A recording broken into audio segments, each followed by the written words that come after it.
Brought to you by KR Mangalam University. We provide you the platform to turn your dreams into reality. Give wings to your aspirations with KR Mangalam University.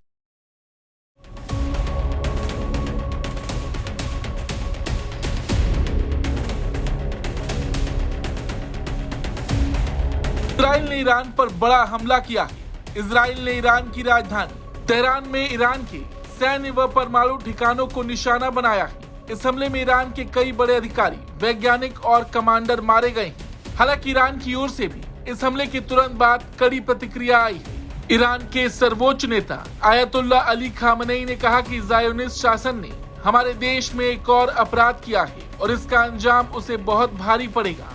Social media platform x पर एक के बाद एक post करते हुए Khamenei ने लिखा, आज सुबह इजराइल ने हमारे देश पर हमला करके बड़ा अपराध किया है। उन्होंने अपने खूनी और शैतानी इरादों के साथ हमारे रिहायशी इलाकों को निशाना बनाया है, जिससे उनकी असली बुरी सोच और साफ हो गई है। इस ज़ायोनिस्ट शासन को अब सख्त सजा के लिए तैयार रहना चाहिए। ईश्वर की मदद से इस्लामी गणराज्य की सेना उन्हें बिना जवाब दिए नहीं छोड़ेगी। इस हमले में हमारे कई कमांडर और वैज्ञानिक शहीद हो गए हैं, लेकिन अगर खुदा ने चाहा तो उनके साथी और नए लोग बिना रुके अपना काम जारी रखेंगे। इस हमले के बाद ज़ायोनिस्ट शासन ने अपने लिए एक बहुत ही बुरा और दर्दनाक अंजाम तय कर लिया है, जो उसे जरूर भुगतना पड़ेगा। ये धमकी ईरान के सर्वोच्च नेता खामनेई की ओर से आई है। हालांकि ईरानी मिलिट्री की ओर से भी एक पोस्ट किया गया, जिसमें धमकी भरे अंदाज में लिखा गया है कि ध्यान रहे, इसकी शुरुआत हमने नहीं की।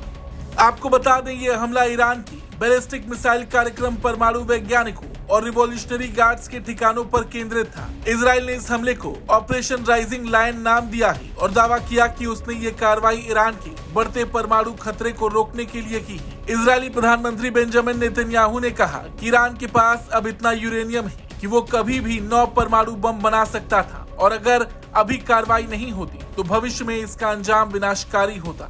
उन्होंने ये भी बताया कि इजराइल ने न सिर्फ न्यूक्लियर ठिकानों पर बल्कि उन वैज्ञानिकों पर भी हमला किया जो ईरान के परमाणु बम कार्यक्रम में शामिल थे।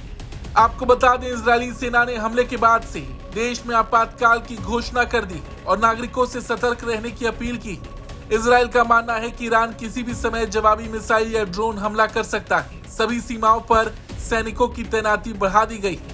इराक ने भी अपना एयर स्पेस बंद कर दिया है और क्षेत्र में सभी फ्लाइट्स रोक दी गई हैं। अमेरिका ने साफ कर दिया है कि वो इस हमले में शामिल नहीं था और उसकी प्राथमिकता अब अपनी सेनाओं की सुरक्षा है। अमेरिकी विदेश मंत्रालय ने ईरान को चेतावनी दी है कि वो अमेरिकी हितों या सैनिकों को निशाना न बनाए। इस हमले के बाद हालत बेहद संवेदनशील हो गए हैं और पूरे क्षेत्र में युद्ध का माहौल बन गया है। खामेनेई का ये संदेश साफ संकेत देता है कि ये सिर्फ एक जवाबी हमले की शुरुआत नहीं, बल्कि एक लंबे संघर्ष का आगाज हो सकता है। और अब दुनिया की नजर इस बात पर है कि ईरान इस हमले का बदला किस रूप में और कितनी तेजी से लेता है। ब्यूरो रिपोर्ट, भारत तक।